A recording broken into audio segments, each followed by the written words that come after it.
여기 계신 분들이 나이 드셨다 유엔에서 우리 인간의 수명 연령대를 봤는데 40대에서 60대가 젊은이에요. 젊은이. 100세다 보니까 우리 인생 라이프 이 생명 이게 얘기하다 보니까 여기 계신 분들은 이제 막 인생 시작할 수 있는 나이고요. 뭔가 새롭게 할 수 있는 나이기도 해요. 근데 생각 자체가 고루해져 버리면 안 되는 거거든요. 그러니까 성경도 모르고 있는 거하고 알고 있는 것은 천지 차이예요. 천지 차이. 오늘 아침에 방금 이제 청장년부 예배를 인도하고 왔는데 청장년부 멤버들도 성경을 모르다 보니까 설교를 해도 잘 이해를 못 해요. 그러니까 말씀 읽는데 그 말이 무슨 말인지 이해가 안 되는 거예요. 이렇게 읽죠, 이렇게. 있지만 그 내용이 의미하는 바를 모르기 때문에 읽었다는 의미만 있지만 내 삶이 안 바뀌는 거죠. 이런 기회를 통해서는 우리 모든 교인들이 좀 생각이 바뀌었으면 좋겠고, 이 바뀌면 말이 바뀌죠. 삶이 바뀌기 때문에 그런 기회가 됐으면 좋겠어요. 해도 되는 거죠? 이제 해도 되는 거죠? 네, 오케이. 자, 같이 한번 제목 읽어볼까요? 왜 없냐면 구약과 신약 사이에는 약 400년간의 빈 공간이 비어 있어요. 그러니까 말라기 예언자부터 시작해서 침례 요한, 혼 예후까지 약 400년간의 기간이 비어 있단 말이에요. 그러니까 말라기 예언자가 5세기 예언자단 말이에요. 5세기, 주전 5세기. 근데 말라기 예언자가 딱 죽고 난 다음부터 주님 오시기까지 약 400년간의 기간이 있는데 이 기간의 내용, 역사적 기록은 성경에 쑥 빠져 있어요. 그러다 보니까 신약 성경에 있는 중요한 개념들을 알려면 신구약 중간기에 있던 사건들을 알아야 보인단 말이에요. 왜? 주님은 살았던 1세기 당시는, 주로 1세기 당시는 이 신구약 중간기에 나왔던 수많은 개념들이 나오는데, 한번 좀 다음 페이지 볼까요? 제가 눌러야 돼요? 오케이. 자, 봅시다. 회당, 그 다음에 세리, 그 다음에 바리새파, 사두개파, 열심당원, 벨리알, 수전절, 오순절, 드라크마, 데나리온, 부활도 구약 성경에는 한 번도 나오지를 않아요. 이상하죠? 4월 9일 부활절인데 기독교 신학의 최정점인 부활이라는 주제가 나오진 않습니다. 낙원 또 안 나와요. 구약에는. 신기하죠? 무적행 안 나와요. 천국 안 나와요. 헤롯 대왕 안 나오죠. 경계하는 자 또 안 나와요. 분봉왕 안 나오죠. 백부장, 지옥도 안 나와요. 하나님 나라, 마귀 안 나와요. 귀신은 나와요. 한 번 딱 나오는데 그것도 히브리어는 다른 단어예요. 이렇게 신약에서 너무 자주 등장하는 이런 용어들 자체가 구약에는 있다 없다? 구약에는 없어요. 왜 나오냐면 이 다수의 개념들이 구약과 신약 그 중간에 있는 신구약 중간기, 즉 페르시아 제국과 그리스 제국과 로마 제국이 지배할 때 여기 나왔던 것들인데도 불구하고 이게 쑥 빠진 채 갑자기 신약이 툭 튀어나온 거죠. 그러니까 신약 성경을 보지만 이런 게 구약에는 없기 때문에 이해하기가 어렵죠. 놀랍죠? 쉽게 부활이라는 게 없어요. 오순절도 없어요. 수선절, 이게 뭐가이거든. 이것도 없어요. 성전을 수리한 날이에요. 이것도 신구약 중간기에 나오고요. 벨리알, 또 구약에 안 나오지 않죠. 신구약 중간기 외경에 나오는 용어예요. 벨리알. 바울은 이 말 쓰죠. 바울 같은 경우는. 무적행도 마찬가지. 낙원도 없어요. 구약에는. 이 모든 것들이 나오는 그 시점이 페르시아와 그리스와 로마 제국이 팔레스타인을 지배할 때 그때 막 드러났던 개념들이다. 오케이? 자, 혹시 반대할 거 있어요? 목사님 이거 나오는 거 아니에요? 그런 거 있어요? 아, 그렇죠. 오케이. 자, 보면 자 신구약 중간기를 좀 개념 잡아. 신약과 사실 정확한 말은 구약과 신약의 중간기예요. 구약 성경과 신약 성경의 뭐예요? 중간 비어 있단 말이죠. 자, 말라기 예언자부터 예수님이 오실 때까지 약 몇 년? 400년 어마어마한 기간이 빠져 있죠. 지중해를 지배했던 롬, 페르시아, 우리말로는 바사 나오죠. 바사라 번역했어요. 우리 개혁 성경은 바사, 페르시아죠. 그리스, 헬라 똑같은 말이죠. 로마 제국의 역사와 맞물려 있어 이렇게. 근데 이 내용이 우리 없는 거죠. 우리 성경에는. 이 시기에 구약에는 없지만 신약에 등장하는 다양한 용어와 개념들이 등장합니다. 특별히 인간 사후의 존재, 인간 사후 존재 있죠. 귀신. 근데 구약에는 거의 나오질 않아요. 잘. 그 다음에 특별히 공간, 지옥, 게헨나, 헬라어로 게헨나. 그 다음에 무저갱, 어비스. 우리 한글 말은 끝이 없는 갱이에요. 여러분 그 에버랜드 가게 되면 이거 있죠. 바이킹. 타보신 분? 한번 다 타보시죠. 우리 장로님 우리 한번 가보시죠. 가슴이 이게 제가 처음에 갔을 때 제가 대학생 때 갔었는데 새신자들 와가지고 같이 했는데 저는 겁이 없다 보니까 바이킹에서 제일 무서운 데가 그때 끝이에요. 제 끝자리.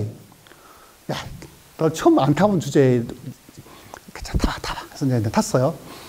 제 옆에 이제 그 학교 후배 친구 있는데 와 정말 이렇게 올라갈 때 있잖아요. 내려올 때 가슴이 정말 이게 죽을 것 같은 거예요. 정말. 근데 이게 내려올 수도 없고 근데 내가 또 크게 소리 쳤는데 후배는 막 걔는 거기를 못 들어 막 처박 이렇게 무서워가지고 야 괜찮은데 마음 막 죽을 것 같은 거예요. 다시 내가 안 탔어요. 바이킹을. 무저갱 끝이 떨어지는 끝이 없는 게 무저갱이에요. 어비스예요. 끄정 낙원 그죠? 천국 이것도 없는 거죠.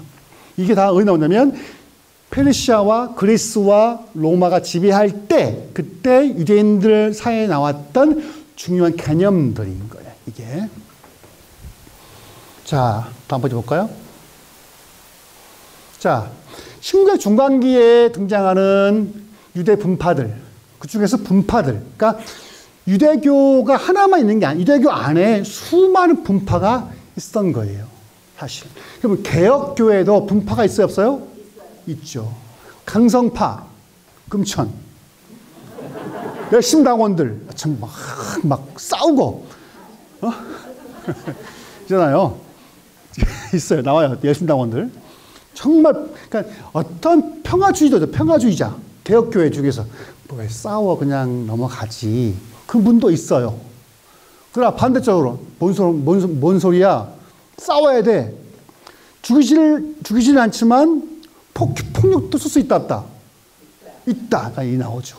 이렇게, 그러니까 유대교지만 그 당시에 그리스 로마가 지배할 때 어떻게 하는 것이 신앙인의 바른 도리야?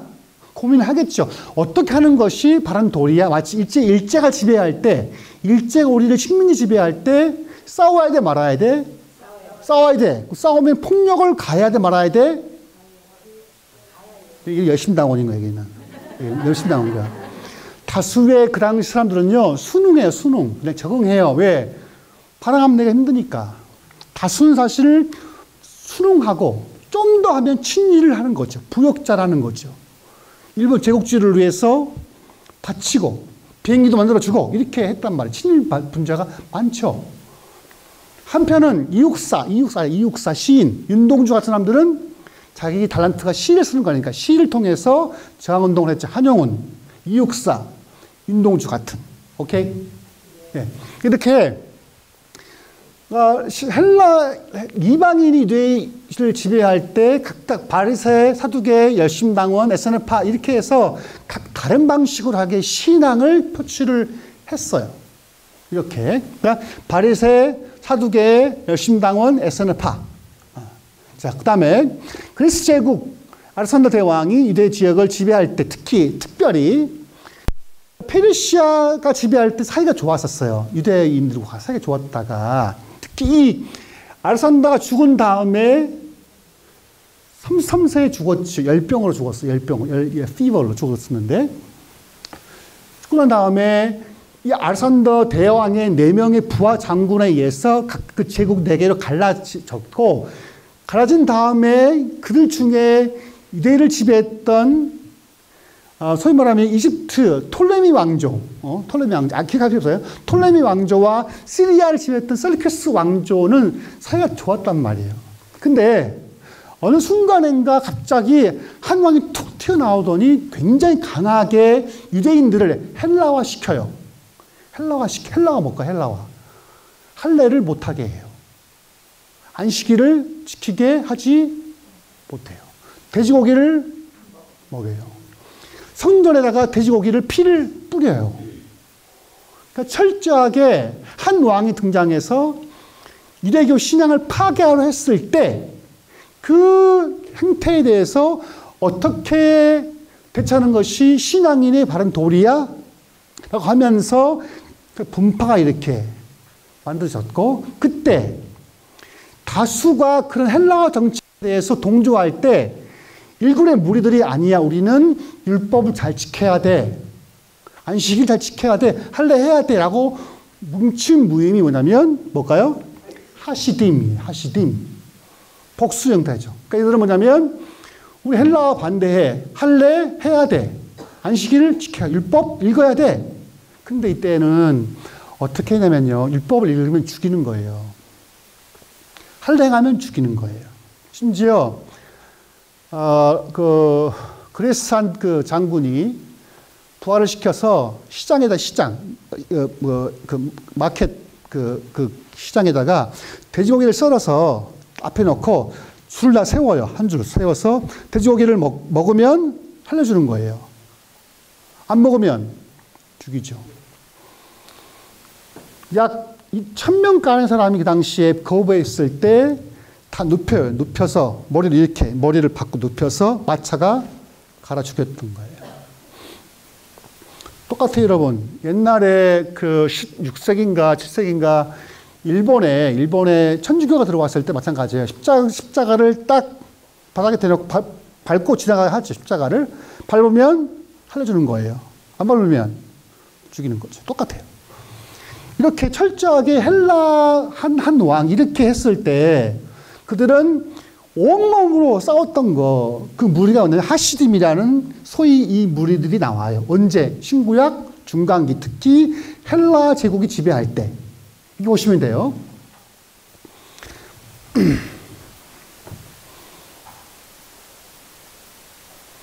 자, 하시딤, 그러니까 헬라와에 반대하고 신앙을 지키려 했던 그들은 하시딤인데, 자, 봐봐요. 바벨론 기왕 공동체 있죠. 그러니까 남유다가 무슨 유다? 남유다가 주전 587년에 바벨로니아에게 망하죠. 그래서 다 끌려갑니다. 즉 유대 지역에 거주했던 90%의 사람들은 안 잡아가요. 대신에 유대인들 가운데 소위 말하면 엘리트들을 잡아가서 바벨론으로 유학을 간 거예요. 그 중에 누가 했을까요? 다니엘, 에스겔이 있었던 거예요. 즉, 베스랑들, 그 다음에 장인들을 싹 빼가는 거예요. 나머지 90%는 박아두고. 근데 10%의 포로를 갔던 사람들이 70년 만에 돌아와요. 단, 누가 그들을 이끌어오냐면, 스룹바벨, 총독, 그 다음에 에스라, 느헤미야가 3차례에 걸쳐서 바벨론에서 다시 돌아와서 뭐합니까? 회파되었던 성전과 성벽을 어떻게 해요? 다시 지어요. 이 내용이 나온 게 뭐예요? 에스라, 느헤미야 나오죠. 오케이. 그 다음에 학계 스가랴가 나오죠. 그러니까 학계 스가랴는 예언자였고, 그 다음에 3명은 총독, 학사였었죠. 그러니까 이들과 함께 회파되었던 그들의 교회를 세워가요. 성전을 짓고 재건하고 성벽을 다시 짓죠. 근데 문제는 뭐냐면 성전을 다 지었는데 학계 예언자가 말했던 그들의 부흥과 회복은 오지를 않았어요. 왜냐하면 주전 6세기 때 6세기 5세기 사이에 성전을 막 지었는데 학계는 또 학계 예언자가 막 예언하죠. 성전을 지어라. 하나님이 영광이 올 곳이다. 했는데 문제는 학계 스가랴가 죽은 다음에 유대 사회에서 좋은 일이 있었을까요? 없었을까요? 없었죠. 여전히 페르시아가 그리스가 지배를 했던 거예요. 신앙이 없이. 그러니까 사람들은 신앙이 좋아져요? 안 좋아져요? 안 좋아지죠. 마찬가지예요. 처음 개혁했을 때 우리는 개혁이 딱 1년만 되면 끝날 줄 알았었죠. 대수가 끝날 거야. 바로 김기도 목사 다 될 거야 했지만 올해 얼마예요? 7년째 되니까 사람들 마음이 어때요? 지치지요. 짜증나고. 근데 이들은 지금 그런 7년이 아니라 몇백 년이 지나가도 학계 예언자가 예언했던 내용이 오지 않다 보니까 신앙이 느슨하게 이렇게. 더욱이 그리스 제국, 헬라 제국이 유대인에게 헬라 정책을 강요하죠. 할례 하지 마, 안식일 시키지 마, 다 죽여버려 이렇게 하니까 두려움에 다수는 떨었지만 그들 소수들 이들이 모여서 하시딤을 이루었죠. 이들은 근데 하시딤 안에서도 각각 생각이 달라요? 똑같아요? 달라요. 결국 이 하시딤이라는 이 집단에서 또 갈라지는 게 뭐예요? 바리새, 사두개파, 에스네파로 갈라진다. 보게 되면 지금 개혁교회도 40몇 개 예배당이 있지만 각각 개혁의 방향은 다를 거예요. 그렇죠? 다를 거예요. 혁명처럼 싸울 수 있다. 이런 그 파가 있고 정치적으로. 안 돼. 예수님처럼 평화로워야 돼. 싸울 필요 없어. 왜 싸울 필요 없어? 싸워? 어떤 이들은 그냥 내 기도만 해. 그냥 그렇게 나가서 하려 그래. 다른 파가 있었던 것처럼 예수님이 딱 태어나 보니까 이미 예수님이 태어났을 때 이미 이 분파들은 이미 있었던 거란 말이에요. 그리고 이들과 다 싸웠었죠? 이해가 잘 되고 있는 거죠? 오케이. 자, 크게 보게 되면 4개의 분파야. 섹트. 바리새파. 제일 유명한. 여기에 누가 있습니까? 바울. 포울이 여기, 가말리엘. 여기 포함되죠. 니고데모. 이게 바리새파예요. 그 다음에 누가 있어요? 사두개파. 있죠. 그 다음에 열심당. 그 다음에 에스네파. 각각 들어봤죠? 사두개인, 바리새파, 열심당원, 에스네파. 여기엔 이 4분파가 주로 그 당시 유대 종교를 거의 이렇게 지배했는데 특히 이 두 집단, 바리새, 사두개파 이 두 파는 거의 늘 세트로. 늘 이 사람들이 예수님에 대해서 반대하는 파가 두 파예요. 두 파. 약간 달라요, 근데. 한번 봐봅시다. 어떻게 다른지. 자, 처음에 이렇게 배울 게 뭐냐면 이거예요. 바리새파. 그런 어떤 이들이었을까? 바리새파. 바리새인들. 한번 기분이 어때요? 약간 좀 날카롭고 약간 좀 뭐랄까 외식자들 있죠. 또 예수님 옆에 막 따라다니는 이사들 막 태클을 계속 이 양반들인데 진짜 이 나쁜 놈이었을까요? 봐봅시다. 자, 보게 되면 이들은요. 바리새파는 파라시 히브리어인데 구별. 좋은 뜻이죠. 구별이란 단어에서 기원했고 이들은 주로 마을 어디에서 회당에서 율법을 달라요. 그러니까 바리새인들은 주로 어디냐면 구별되어서 마을 각각 마을 지역 마을에서 회당. 유대인들은요 남자 10명만 모이면 뭘 세울까요? 회당을 세워요. 한국 교인들은 교회를 세워요. 회에 나가면 참 감사하죠. 그래서 뭐하냐? 율법을 가르쳐요. 이들은. 둘째, 바리새인들은 정치적으로는 뭐예요? 보수적이에요. 그래서 그리스와 로마 지배에 대해서 부정적이에요. 왜냐? 당연히 그들에 의하면 이스라엘은 신적 일치가 돼야 되는데 지금은 아니죠. 정치 정치는 누가 지배하면 정치는 누가 지배해? 로마가 지배하죠. 그죠? 그러니까 이거 옳지 않아. 하지만 이들은 폭력적 수단을 쓰지를 않아요. 대신 이들은 뭐예요? 신앙적으로 율법을 잘 가르치는 것을 하는 거예요. 특히 이들은요, 히브리 성경 중에서 다 인정해요. 그 다음에 추가 플러스를 해요. 뭘 플러스 할까요? 장로들의 유전을 또 추가해요. 그래서 손 씻는 거, 밥 먹는 거. 그 다음에 걸어갈 때 구제를 해야 되니까 구제할 때가 있다 보니까 구멍을 뚫어요. 돈 흘리게 하는 거예요. 이렇게. 그러니까 구약 율법에 대해서 좀 더 강화시키는 거예요. 누가? 바리새인들은. 그러니까 모세 오경에 있는 율법 조항에다 플러스를 해서 더 추가를 하는 거예요. 이들. 왜? 열심히 쓰니까. 허리가 안 구부리고 안식일에 걸음 몇 보 이상 가면 안 되고 이렇게 하는 거예요. 알겠죠? 여러분 보통 우리 그 고신측, 부산 고신측은 이렇게 해요. 지금도. 자, 주일 안식일이 아니잖아요. 근데 고신측은 안식일처럼 지켜요. 그래서 토요일 날 다 밥을 다 해놔. 밥을 다. 시험 다 봐놔. 왜? 거래하면 안 되니까. 주일 날, 거룩한 날. 그래서 다 해놓은 거예요. 버스도 안 타. 옛날 애들 같은 경우. 걸어가. 왜? 일을 하면 안 되니까. 근데 이상하죠. 주일이 안식일이에요? 주일에 일하면 안 돼요? 그럼 주일에 일하면 안 돼요? 어때요? 주일에 안식일이에요? 주임을 위해서 할 수 있어요. 이러면 주일날. 카페 오픈할 수 있어요. 직장 갈 수 있어요. 왜 자꾸 우리 헷갈리면 안 돼요. 주일은 안식일이 아니에요. 오케이? 주일은 주를 위해서 일하는 날이에요. 그 주를 위해 일하는 날인데 공간이 교회일 수도 있고 회사일 수도 있어요. 주일날 일하셔도 돼요. 자기가 하시면 돼요. 내가 또 욕먹겠는데, 그죠?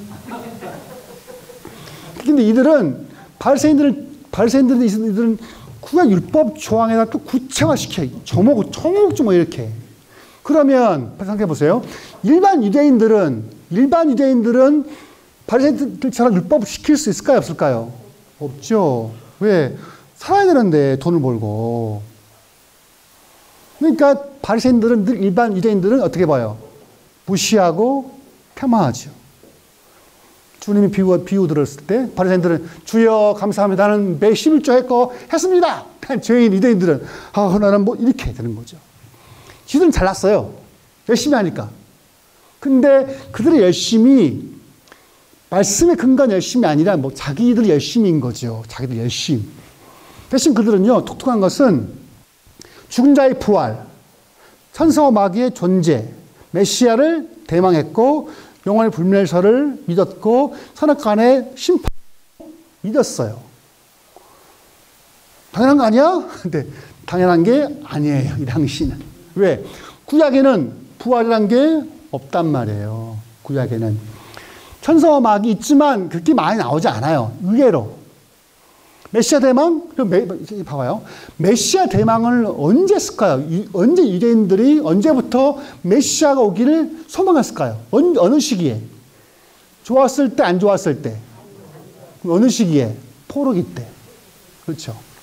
그러니까 잘 나갈 때 다윗과 솔로몬 때는 메시아가 올 필요 없죠. 잘 나가는데 왜? 근데 그들이 못 나갔을 때, 북이스라엘이 멸망할 때, 또 남유다 멸망할 때, 그 다음에 가장 핍박이 심했을 때 메시아를 그렇게 사모를 해요. 메시아가 오면 뭐 한다? 우리 나라를 외세로부터 풀어주겠지. 즉, 그들의 메시아는 어떤 메시아예요? 우리를 구원할 메시아가 아니라 정치적으로 또 군사적으로 우리를 구원할 메시아를 받았던 거예요. 메시아를 우리 한국말로 바꾸면 뭐예요?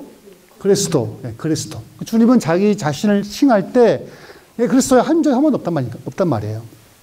그렇게 믿었단 말이에요. 그리고 이들은 특징이 뭐냐면 바리새인들은 자비량으로, 즉 자기가 벌어서 목회를 했었어요. 바울은 장막을 치는 일을 했었죠. 그래서 그때 누구를 만나냐? 브리스길라 아퀴라를 만나요. 그러니까 바리새인은 자기 직업을 갖고 있어요. 기본적으로 자비량으로 하는 거죠. 바리새인의 특징이고 또 몇 가지 또 있는데 봐봅시다. 자, 졸릴 수 있으니까 우리 3번만 같이 읽어봅시다. 시작. 예수 당시 바리새인들의 숫자는 약 6,000명 가량이었고 율법 해석에 따라서 힐레락파하고 샴마약파로 갈라졌다. 바울은 어디 학파? 힐레락파예요. 자, 그러면 힐레락파는 율법을 해석할 때 약간 진보적으로 풀어요. 진보적으로 유연성 있게. 예컨대 안식일 날 한 자기가 키운 가축이 우물에 빠졌어요. 그러면 자, 구해야 돼요? 놔둬야 돼요? 이거예요. 샴마야파는 일하면 안 돼. 냅둬야 돼. 이런 거예요. 다르죠? 샴마야파는 굉장히 보수적, 문자 그대로를 해석해요. 문자 그대로. 여러분, 창세기 1장에 7일인데, 7days인데, 자, 7일의 개념이 하루 24시간이다. 라고 믿는 분. 예. 첫째 날, 둘째 날, 이 날이라는 게 24시간이다. 오케이. 아닌 것 같은데, 아닐 수도 있겠다. 오케이. 옷을 입고 해야겠죠. 촬영하니까. 이게 또 달라요. 그러니까 창조 하나님을 믿는데 창세기 1장의 창조 하루하루가 24 hours, 24시간이냐 아니면 무한히 긴 시간이냐 했을 때 기독교 내에서 갈라집니다. 문자 그대로 봐야 되는 사람들은 창조과학회를 믿는 사람들이에요. 이들에 의하면 하루하루 따지다 보면 이 지구의 나이가 몇 천 년? 약 6,000년밖에 안 되는 거죠. 근데 화석이나 인류학에서 보게 되니까 인간을 진화한 흔적이 있어요? 없어요? 진화한 흔적이 있죠. 그러면 인류 나온 것이 인류학에서는 20만 년 전으로 본단 말이에요. 그러니까 호모사피엔스가 나온 게 20만 년 전이에요. 뭐야? 20만 년 전에 대한 해석, 인간이. 근데 문자로 보게 되면 60년 이상인데 어떤 게 맞아요? 이게 지금 진보적인 사람들은 이렇게 가는 거예요. 어떤 분들은 야, 무슨 소리야? 마사상 믿어야지. 하루 나를 24시간이야. 이게 보는 게 약간 보수적인 쪽인 거예요. 근데 한국 교회의 다수는 보수 입장을 취하죠. 그러다 보니까 자연과학과 대화를 해야 안 해요? 안 하죠. 그러니까 그러지. 야, 자연과학 필요 없어. 이렇게 하면서 교회가 자꾸 자폐아처럼 되는 거. 이렇게 스스로 뭉치게 되는 거. 이렇게 되는 거죠. 다음부터 하겠지만. 자, 사실 이게 의외로 바리새인들 있잖아요. 초기 교회 많이 회심을 해요. 놀랍죠. 그러니까 아까 4개 분파 중에서 바리새파 중에서 많은 사람들이 예수님을 믿고 초기 교회에 가입을 해요. 그죠? 바울 역시 자신 바리새인임을 부끄러워 안 해요. 바울 역시 자랑을 해요. 난 바리새인이야. 떳떳하게 하는 거죠. 다섯 번째, 예수님의 죽음 이후 상당수의 바리새인들이 회심하여 초기교회의 일원이 된다. 예루살렘 파괴 이후 역사적으로 보게 되면 바리새인들은 더욱 활발하게 그들의 사역을 행했다. 그러니까 주님이 죽으신 다음에 약 40년 뒤에 유대인들이 로마를 향해서 전쟁을 일으켜요. 요딴만한 유대 나라가 거대 로마 제국과 싸운단 말이에요. 싸우면 돼야 안 돼요? 안 되죠. 약 100만 명이 되니 그때 학살당해요. 그때 거대 로마 제국의 로마 게임 안 되죠. 요딴만한 유대 그 땅덩어리 이딴만한 로마를 싸울 수 있겠어요? 저요. 약 66년부터 시작해서 5년 동안 싸웠다가 결국은 이 유대인들이 다 학살을 다 당해요. 마지막 곳이 어디냐면 마사다인데 이 지역에서 이제 약 1000명간의 남자 유대인들이 서로 죽이는 거예요. 자결을 하는 거죠. 그래서 투표를 해가지고 10명이 다 서서 싹 죽여요. 그러니까 이방인이 죽을 수 없으니까 그 사람들이 마지막 로마에 대항하면서 이 유대인들이 자기가 죽을 수 없으니까 유대인들끼리 투표를 해서 10명이 싹 죽이고 그다음에 죽고 이렇게 하는 거예요. 그래서 딱 로마 그 타이터스 황제가 갔을 때는 그때 딱 1000명가량 다 죽어 있는 것이 유대인들이. 그 유명한 마사다 제약이거든요. 그래서 끝나요. 그리고 이렇게 바리새인들이 이제 이렇게 되면서 끊임없이 하는 거죠. 이렇게. 이게 바리새의 특징인 거예요, 이게. 자, 그 다음에 뭐가 있냐면, 가장 뭐랄까요. 가장 현실적이었고 정치적이었던, 가장 돈을 밝혔던, 가장 그 당시 부귀와 명예를 다 지녔던 것도 이들이에요. 근데 약간 독특해요, 이 사람들은요. 보게 되면. 자, 이 사두개란 말은요, 다윗 시대의 대제사장 사독의 뿌리를 둬요. 특히 에스겔서 80장 6절 보게 되면 레이의 후손 중 사독의 여호와께 가까이 나아가 수종드는 자가 되면서 사독에서 사두개인이 나왔던 거거든요.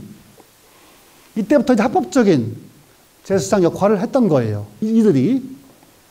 자, 사두개인들은 주로 어디에서? 대도시 어디? 예루살렘. 바리새인들은 각각 시골 마을에서 회당. 이들은 그 당시에 정치 경제 모든 중심지였던 예루살렘에 거주하면서 이들은 결국 정치 종교 경제의 최정점이었던 거예요. 왜냐면 지금의 한국 사회 상위 5%는 다 어디에 있습니까? 부안? 어디 있어요, 그들이 지금? 송파, 서초, 강남. 왜? 도시 있으니까. 이들은 주로 지방에 있지 않아. 이들은 주로 예루살렘에 있으면 성전에서 경제가 굉장히 활발하게 이루어져요. 경제 자체가 이게. 왜냐하면 성전에서 뭐 하니까 제사를 하다 보니까 당연히 또 성전세를 내야겠죠. 반세겔.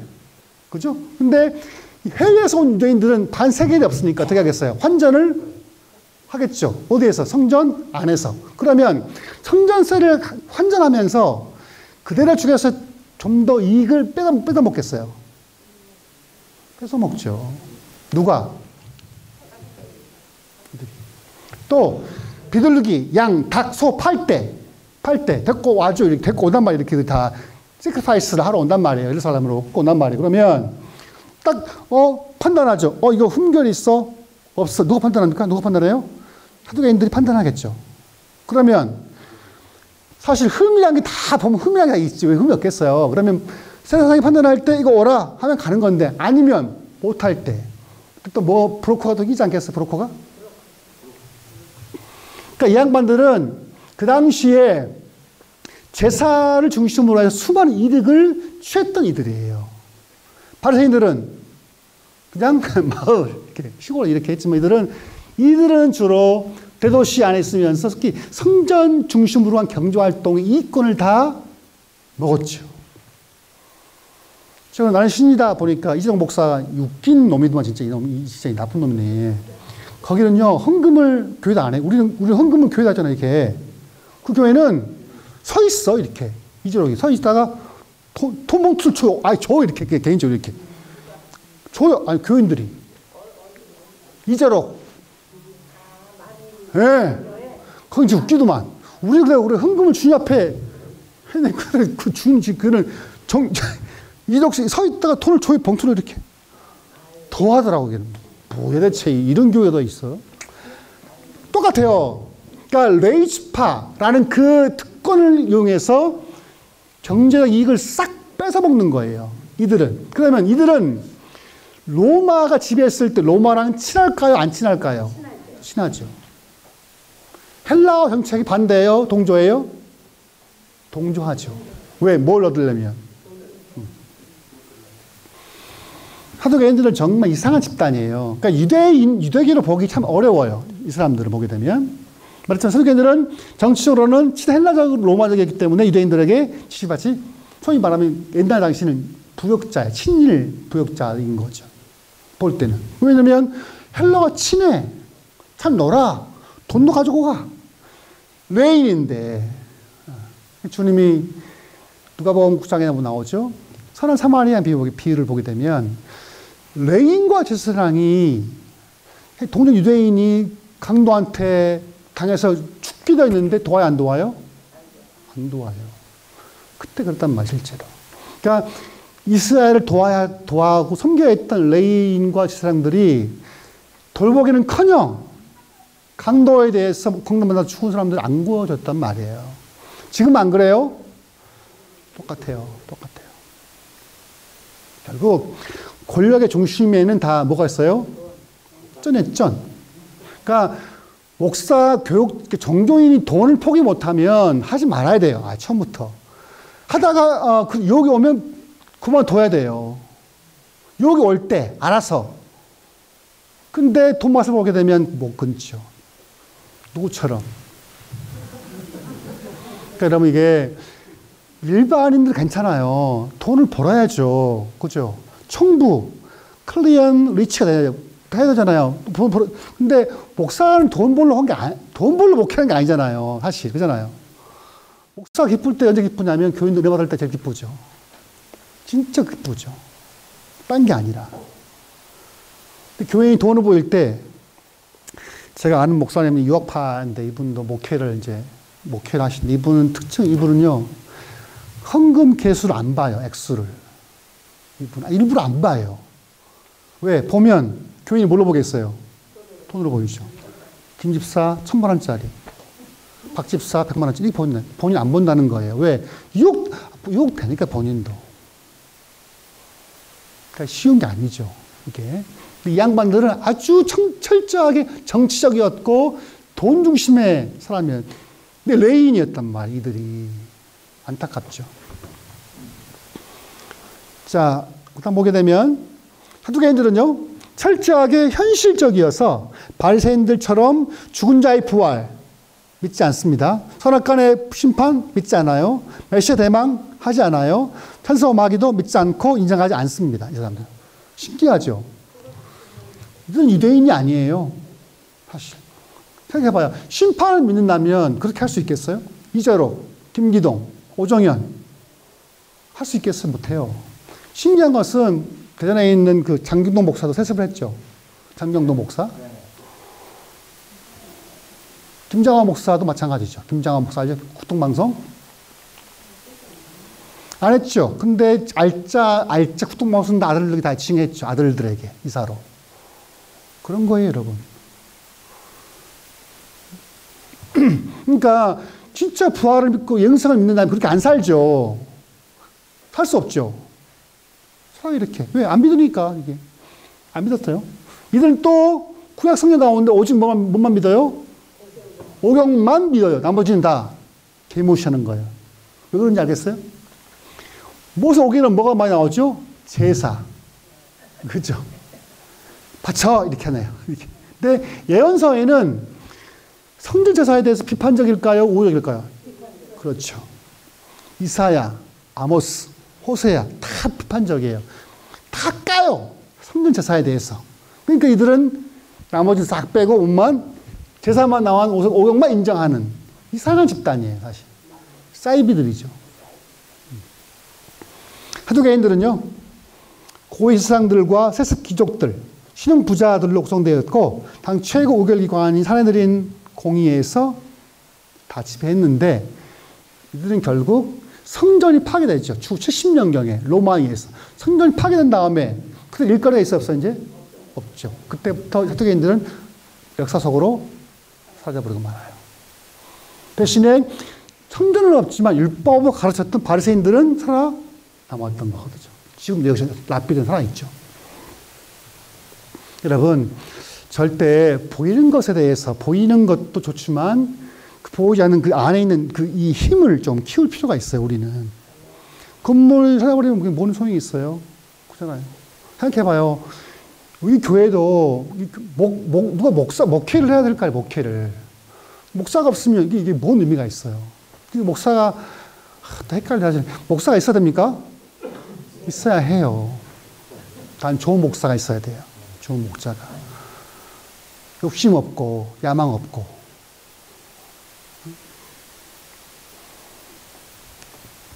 사실 사두개인들은 약간 변종이 변종, 유대교로 보기 어려워요. 변종들이에요. 사이비들로 볼 수 있어요. 이들은 정말 특이한 집단인 거예요. 그 다음에 또 특이한 게 뭐냐면 이 극단적인 분파될 수 있는데 뭘까요? 들어봤습니까? 네, 그렇죠. 에스나파는 독특한 집단이에요. 이들. 에스나파인데 이들은 사두개파랑 좀 반대 입장에 서 있는 사람들이에요. 자, 에스나파라는 용어는요, 신약 성경에 등장하진 않아요. 구약에도 없고 신약에도 없어요. 하지만 흔적들이 있는데 침례 요한이 여기 속했다고 볼 수 있어요. 자, 여러분 말씀 한번 봐볼까요? 우리 말씀 한번 볼까요? 마태복음 봐보십시오. 마태복음 3장 4절을 보시면 침례 요한의 옷차림이 약간 특별해요. 3장 4절. 자, 같이 읽어볼까요? 자, 시작. 이 요한은 약대 털옷을 입고 허리에 가죽대를 띠고 음식은 메뚜기와 석청이었더라. 엥? 약대, 낙타를 잡아서 뭐죠? 그걸로 가죽으로 이렇게 옛날에 이제 부시맨이나 혹은 원시인들 있잖아요. 원시인들. 그렇게 해서 입었고, 또 가죽띠, 벨트도 했고, 그 다음에 또 뭐 했습니까? 먹을 것은 메뚜기의 석청인 거예요.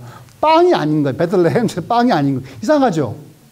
아마 침례 요한이 에스나파의 가능성이 매우 높다예요. 매우 높다. 매우 높다. 자, 이들은요, 현실 정치와 종교적 활동을 완전히 거부합니다. 오케이? 그러니까 이들은 지금 그 당시 1세 예수님이 있을 당시 정치 종교에 대해서 아예 거부해요. 신뢰하지 않아요. 그런데 대신 사해 광야 쿰란에 거주하면서 수도원처럼 살아요. 이들은 독신을 장려했고 구역 생활을 미덕으로 여겼고 모든 것들을 공유를 했었어요. 특이하죠? 지금도 미국에는요, 침례교인들이 자기들이 아미시라 해서 자기끼리 살아요. 아미시 공동체. 이런 뭐냐면 전기를 안 써요. 차도 없어요. 치마는 긴 치마. 옛날 소병화 찍을 때 있죠. 그 꽃처럼 살아요. 아미시. 침례교인데. 놀랍죠? 이들은 문명을 거부해요. 지금도. 유튜브에서 아미시 치면, 아미시 치면 나올 거예요. 침례교 분파인데 그들은 그렇게 살아요. 근데 뭐가 문제냐면 젊은 아이들이 학교를 가면서 이제 도시에 나가면서 현대 문명과 부딪히다 보니까 갈등해 안 해요? 하죠.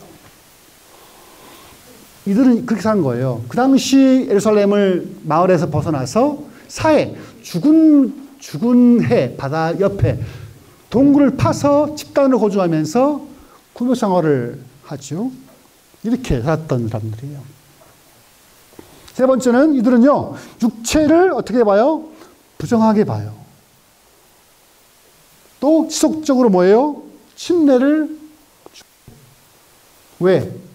성결을 위해서, 정화를 위해서 이렇게 하는 거죠. 그러니까 침례요한이 침례를 주죠. 자기 그 분파했기 때문에 그럴 수도 있다. 자, 요한의 침례는 여기에서 기원했다고 볼 수 있다, 없다? 있다. 네. 그러니까 에스나파는 기본적으로 사두개파와 정반대의 길을 갔죠. 하나님이 이미 더 이상 이어 계시지 않아. 우리는 더 이상 이 땅을 버려야 돼. 옛날에 일제 신민지 시절 때 이회영이라고 있었어. 이회영 선생님이라고. 알아주는 갑부 이회영 씨라고. 그 사람들이 이제 독립운동을 하면서 다 팔아요. 팔아서 만주도 건너가서 시흥무관학교를 세워요. 거기서 뭘 키워냐면 독립운동가를 다 키워냈죠. 그게 부자인 거죠. 그죠? 멋있는. 그 아들이 손주가 누구냐면 민주당의 그 손자가 지금 국회의원이에요. 민주당에. 이렇게 했던 거죠. 그러니까 이들은 지금 그 당시에 하나님 더 이스라엘을 포기했어. 너 끝이야. 그러면서 그들끼리 따로 생활하면서 했던 거죠. 이게 에스나파인데. 여러분은 무슨 파 같아요? 지금 자, 바리새파, 사두개, 에스네파. 이건 아니죠. 살고 있으니까. 그죠? 가끔 누가 나와가지고, 금충 교인들, 우린 다 나갑시다. 우리 산속 강원도로 가서, 우리 농사지고 삽시다. 그럴 수 있겠죠. 에스네파죠. 오케이, 좋아요. 뭐 상관없어요. 근데 이게 오래 못 가죠. 아들, 딸들 태어나면 이거 할 수 있겠어요, 이거? 우리는 좋은데, 아들, 딸들이 할 수 없잖아요. 친내와 여기 포함됩니다. 자, 에스네파는 구약 성경을 뭐예요? 이렇게. 반복할 게 없으니까, 뭐 하게, 돈 안 버니까 모여서 필사, 이렇게. 구약을 필사를 이렇게 하고, 흔히 뭐예요? 그게 뭐래요? 따라해봐요. 사회 4번. 들어봐요. 사회 4번. 사회에서 카피한 성경책. 혹은 뭐예요? 쿰란 4번이래요. 4번. 정말 이들은요, 뭐였냐면, 구약 성경을 필사를 굉장히 많이 했었어요. 왜? 그 말씀을 남겨서 뭐 하려고? 다음 세대들에게 주려고. 남긴 거죠. 특히 이들은 특징이 뭐냐면, 이들은 이거예요. 이원론인 거예요. 하나님과 세상. 믿음과 불신앙. 철저하게 두 개를 쪼개요, 이렇게. 여러분 TV 볼 때, 더 글로리 영화 볼 때 어떤 마음으로 봐요? 드라마 볼 때 더 글로리 아십니까? 아시죠? 다 봤죠? 안 봐요. 지금 드라마 볼 때 믿음으로 막 봐요? 드라마 볼 때 이렇게 믿음으로 봅니까? 아니죠? 이들은 철저하게 영적인 거 아닌 거를 쪼개요, 이렇게. 옛날 우리 모습들 있잖아요. 영적이야. 말씀 봐야 돼. 기도해야 돼. 밥 먹으면 안 돼. 금식해야지. 이런 것들. 철저하게 두 개를 쫙 나눠서 중간이라는 게 없어요. 극단적인 거죠. 이렇게 살아왔어요, 사람들은. 자, 왜냐하면 이들은요, 이 세상을 마귀가 지배하는 공간으로 파악했기 때문에 일상적인 삶에 대한 부정적이었었죠. 그래서 이들은 사람들이 살기 어려운 사회 광야에서 살았는데, 자, 사회가 어디냐면요. 잘 보이십니까? 자, 여기가, 갈릴리 있죠. 북쪽이에요, 북쪽. 갈릴리에서 이 조그만 251km예요. 이게 요단 리버인데, 이렇게 물이 흘러와요, 이렇게. 그래서, 여기가 뭘까요? 사해죠, 사해. 여기에, 이쪽에 사막 지역인데, 여기에 살면서 동굴을 파요. 자, 어떤 데냐면, 봐봐요. 좀 확대해 보면, 자, 사해 죽은 바다를 확대해 보면 여기에요. 사해가 이렇게, 여기 콤나요. 이쪽에. 여기는 사람 사는 도시죠. 여기는 광야 지역이기 때문에 살기도 어려워요. 물도 이거 바닥이 이게 죽은 바다라 고기가 못 살아요, 여기는. 예. 올라가야 리가 있는데 여기는 살 수 없기 때문에 이들끼리 모여서 자기들이 모여서 예배하고 찬송하고 필사하고 했던 거거든요. 약간 진짜 홀리파. 자, 여기가 좀 구체화시키면 이런 모습이에요. 이게 뭐예요? 다 사막이에요. 물이 있겠어요. 뭐 하겠어요? 이게 쿨이에요, 쿨. 여기서 거주하는 거예요, 여기서. 집단적으로. 공간이 넓을까요, 좁을까요? 무지 넓어요. 봐봐요.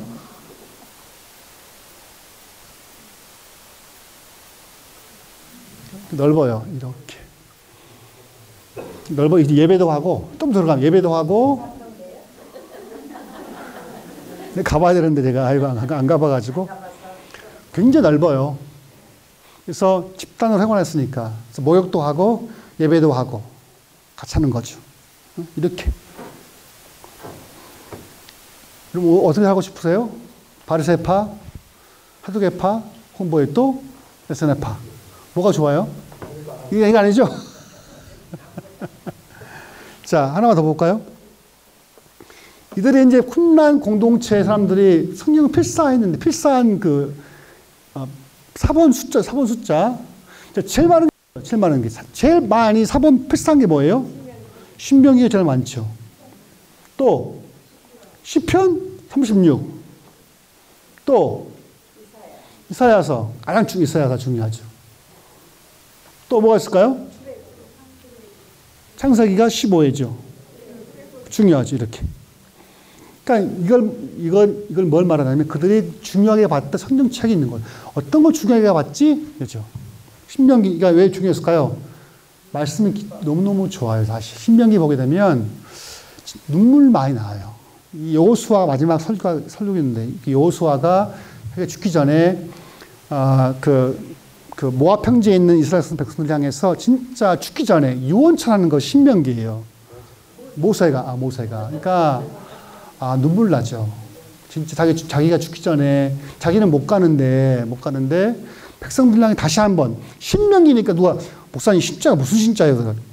신자, 무슨 신자, 이게? 진짜.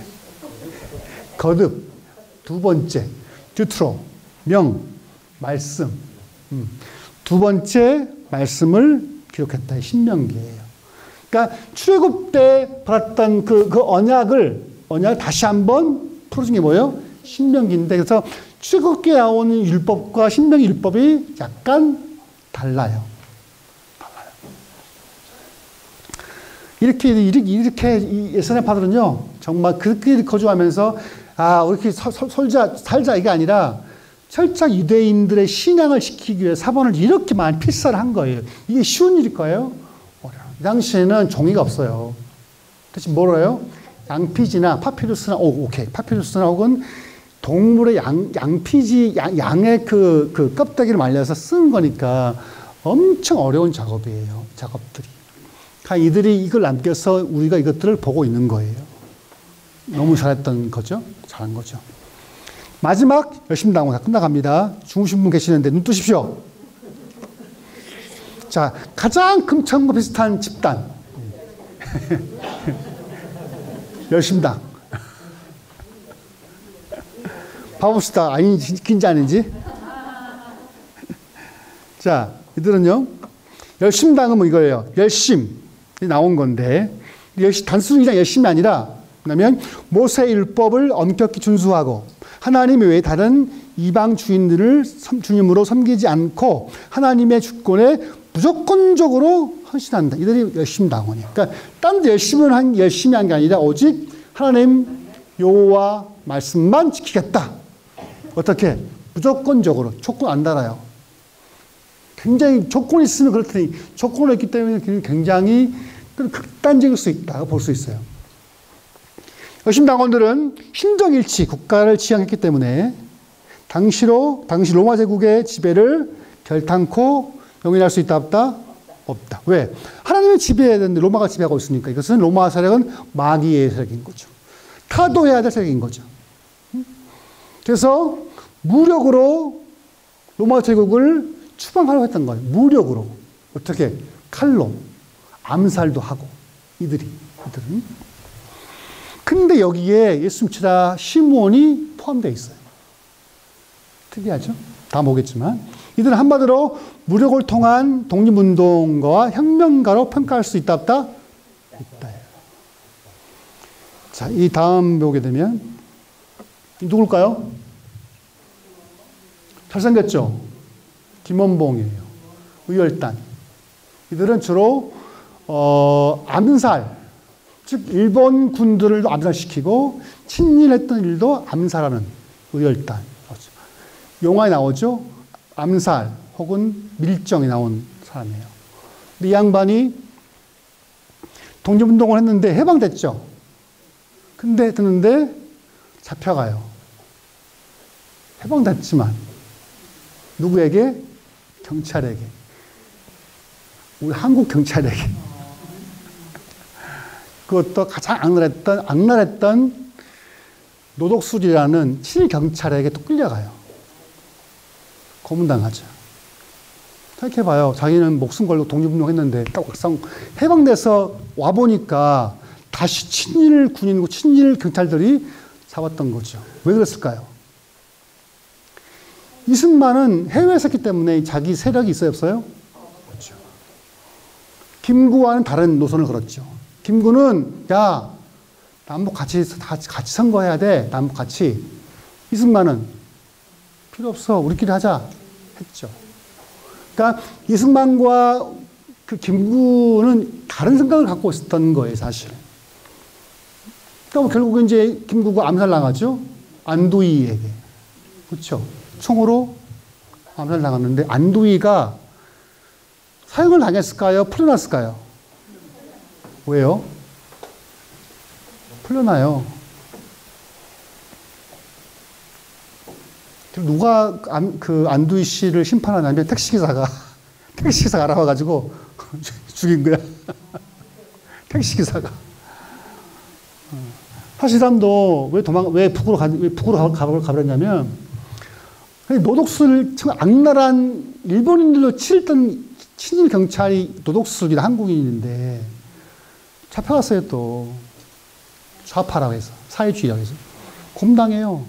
그래서 얼마나 어이없겠어요. 자기는 목숨 걸고 했는데 와보니까 또 역시 한국 사회 보니까 백신엽도 백선엽씨도 일제 만주군 출신이었죠. 박정희 씨도 역시 독립군을 때려잡는 만주국 장교였단 말이에요. 그죠? 근데 와보니까 80% 이상이 다 친일 표육자들이 또 권력 잡고 있으니까 북으로 가버립니다. 북으로. 안타깝죠. 즉, 이 여심당원들은 이들처럼 무력을 통한 혁명을 쟁취하고 해요. 무력을 통해서 죽이기도 해요. 이들은. 여러분, 안중근 씨가 의사예요? 테러리스트예요? 여러분, 안중근 씨가 이때 히로부미, 진짜 일본에서는 총독인데, 사실 이때 히로부미의 스승이 누군지 알아요? 스승이 누군지 아세요? 스승? 요시다 쇼인이에요. 요시다 쇼인은 정한론의 주창자예요. 즉, 한국은 정벌해야 돼. 이걸 처음 급한 것이 요시다 쇼인인데, 쇼인의 제자가 히로부미예요. 네. 요시다 쇼인과 히로부미 다음에 아베까지 이렇게 이어집니다. 이렇게 라인 자체가. 이게. 그러니까 야스쿠니 신사 쪽에 제일 먼저 기록된 죽은 이는 누구냐면 요시다 쇼인이에요. 쇼인의 동상의 머리는 어디를 보고 있는지 아세요? 한국을 보고 있어요. 이렇게. 그게 지금도 있어요. 지금 일본 이 기시다 총리도요, 기시다 총리가 지지율이 높아요, 낮아요? 낮아요. 30%대, 지금은 40% 올라갔지만 낮아요. 왜 낮은지 아세요? 기시다는 자기 기반이 없어요. 일본도 역시 일군 군국주의자들이 있단 말이에요. 소수. 그들에서 자지우지래요. 지금도. 그러니까 기시다는 사과하고 싶어. 한국에 대해 사과하고 싶은데 사과하면 표가 말을 못해요. 김원봉씨 그러니까 이 사람들은 여신당원처럼 무력을 통해서 이스라엘을 해방시키려고 했던 사람들인 거예요. 안중근사는 의사죠. 왜? 이스라엘 역사를 보게 되면 이스라엘은 단 한 번도 남의 민족을 침략한 적이 없어요. 없어요. 여러분, 우리 대한민국의 역사가 보게 되면 침략한 적 있었습니까? 우리는 없어요. 당했죠. 일본은 계속 하죠. 임진왜란, 정묘제란 계속. 일본은 기본적으로 대륙으로 나가고 싶은 마음이 있는 거예요. 본인 섬이니까. 섬이니까 늘 불안한 거예요, 이게. 그러니까 자기 대륙으로 가야 되는데 대륙 가고 싶은데 딱 누가 걸립니까? 한국이 걸리죠, 이렇게. 그러니까 대한민국은 대륙 세력과 러시아, 중국과 해양 세력이 더 중간에 끼었기 때문에 고난이 많죠. 그러니까 우리는 외교를 잘해야죠. 일본도 사실 이렇게 엉덩이 이렇게 해줘야 되고, 중국도 해줘야 되죠. 미국도 이렇게 해요. 하나에 꽂혀버리면 나머지는 뭐가 돼요? 적이 돼버리는 거예요. 그러니까 외교는요, 적이 쓰면 안 돼요, 여러분. 신앙은 분명하지만 외교란 것은 어제 동지가 내일 적이 될 수 있는 거예요. 그렇죠? 왜? 자기 이권이 뺏기는데 누가 좋아하겠어요? 안 된단 말이에요. 이렇게 됐죠? 원봉씨. 안타깝죠? 자, 네 번째, 열심당원과 다른 종파의 큰 차이가 뭐냐면요, 이거예요. 외세의 압제로부터 이스라엘을 정치, 종교적, 경제적인 완전한 독립을 위해서 뭐예요? 무력을 쓸 수 있다 없다. 있다고 보는 게 이 열심당원의 특징이에요. 바리새, 사두개, 스테판 쓰지 않습니다. 이들을 써요. 실질적으로. 열심당원 중에 소위 가장 극렬한 이들로 평가받는 누구? 시카리파가 있어요. 이들은 단검, 조그만 칼을 이렇게 늘 갖고 다녀요. 이렇게. 딱 뭐 하려고? 로마 군인들을 죽이거나 로마의 부역한 사람들을 칼로 죽여. 유혈단처럼 죽이는 거죠. 그게 우리 정당할까요? 아닐까요? 고민해봐요. 그들의 살해가, 그러니까 이스라엘 독립을 위해서 살해하는 남을 죽이는 게 합당할까요? 아닐까요? 그럼 안중근 의사가 윗도를 죽인 게 가해에 불과해요? 뭐에 대체 그러면? 명확성이 있어야지. 이건 되고 이건 왜 안 돼요, 이게?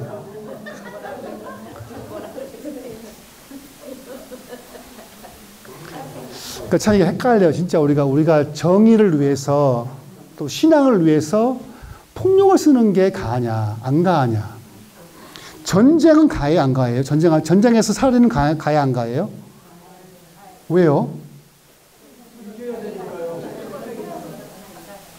그 다음에 합시다. 그 남을 죽여야 살라고? 남을 죽여야 죽어야지 그냥 지금처럼. 이렇게 했어요. 고민이에요. 정의로운 전쟁이 있는가? 근데 고민해봐요. 정의로운 전쟁은 있는 것인가? 이기면 정의롭죠.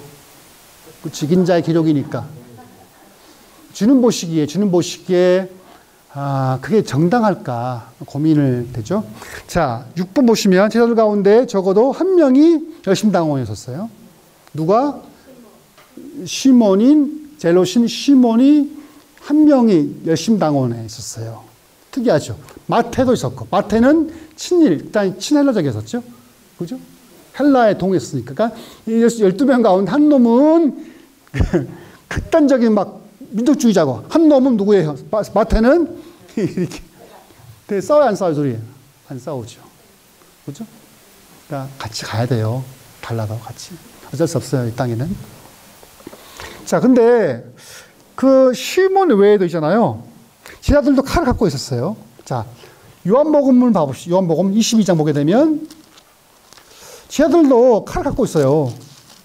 특이한 게 요한복음 22장 49절 보시면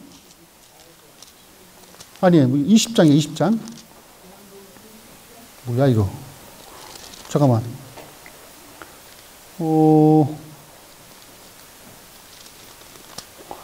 어디냐면 왜 이렇게 됐지? 그 마지막 장면인데 이거 잘못 내가 기록했네요.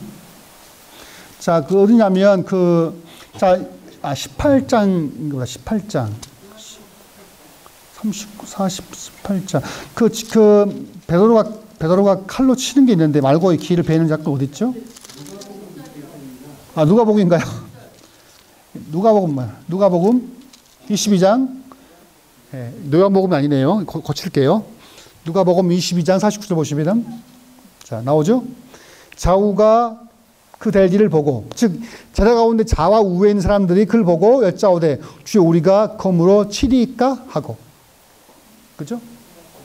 그 좌우라는 게 예수님 좌우에 있던 제자들 가운데 어느 누가 말하기를 대세상에 종을 쳐서 주여 우리가 검으로 치리까? 예수님 제자들 가운데 칼을 갖고 있던 이들이 있다 없다? 있었다. 베드로도 칼을 갖고 있었죠. 그게 뭘 증명할까요? 베드로와 제자들 가운데 상당수가 열심당원일 수 있는 거예요.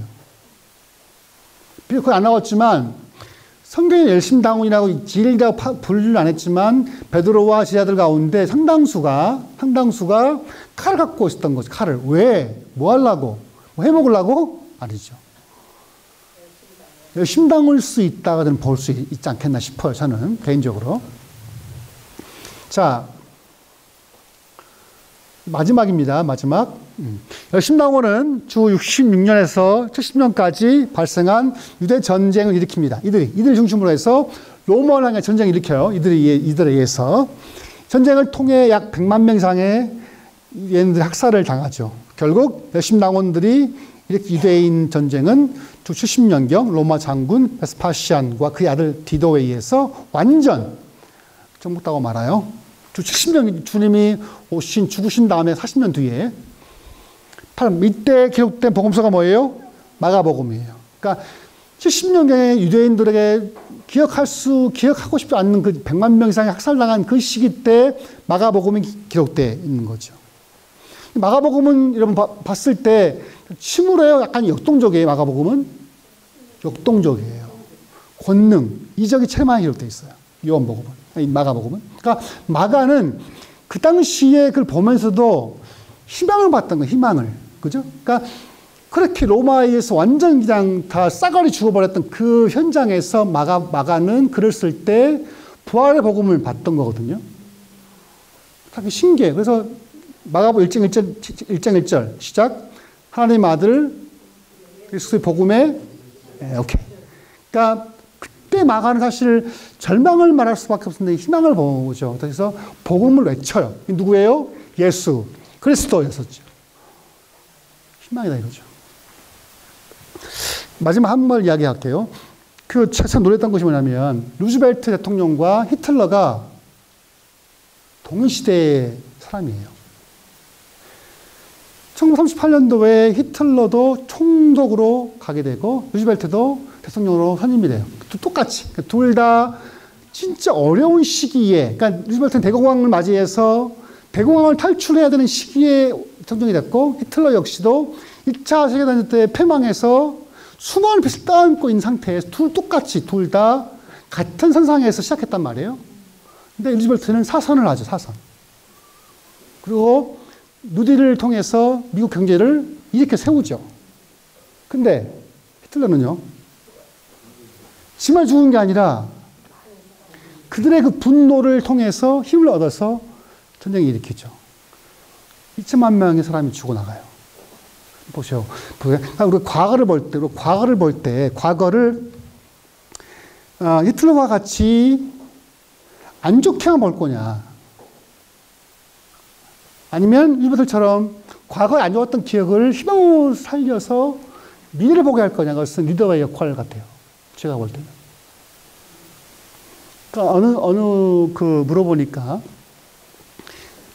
대학생한테 이제 숙제를 내준 교수가 있는데, 당신 아버지 세대한테 물어보는 거예요. 루즈벨트 대통령 때 대공황 이후에 그때 어땠는지 물어본 거예요. 그랬더니 그 아버지들이 그때 기억이 좋았을까요? 안 좋았을까요? 대공황 이후에. 좋았다고 봤어요. 행복했다. 왜? 리더 희망을 준 거예요, 희망을. 그러니까 그 당시 루즈벨트는 대공황 이후 때, 여러분 상상, IMF 때 비슷한, IMF 10배라고 하시면 돼요.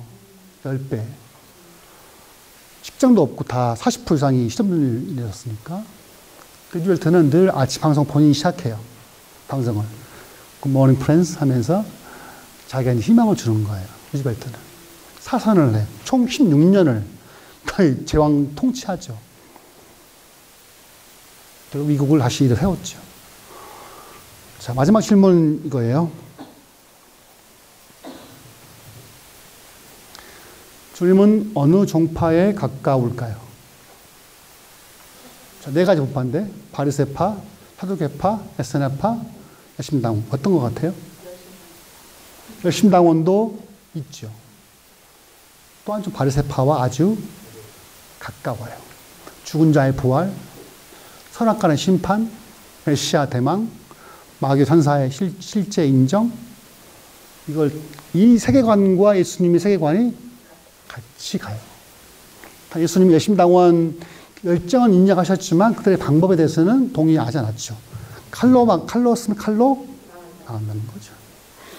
결국 뭐냐면, 우리 개혁교인들이 개혁을 해가면서 어떤 노선에서 설 거냐. 에스나파처럼 아예 그냥 다 뒤지고 벗어나서 우리끼리 할 거야. 이거였느냐. 아니면 현실 속에 거하면서, 마을에 거하면서, 직장을 가지면서, 작업을 가지면서 율법을 가르쳤던 바알세파와 같이 갈 거냐.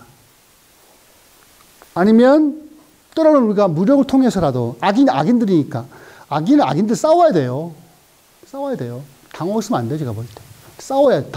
생명을 죽이지 않지만 반은 죽여놔야죠. 다 죽이지 말고 반은 죽여놔야지. 진짜 악인들은 말 안 되니까. 반은 죽여놓고 반 탈락했지만.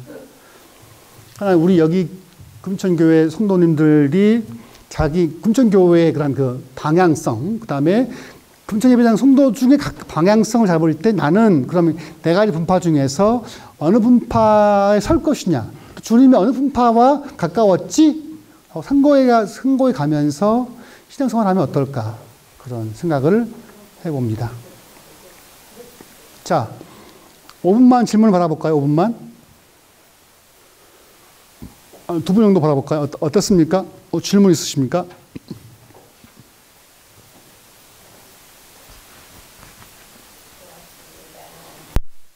저는 이제 요즘에 이제 풀타임으로 들어오면서 제가 작년 10월 달에 풀타임으로 들어왔거든요. 그 파트를 하다가 이제 들어오면서 저는 일처럼 공부해요. 일한 것처럼 공부를 해요.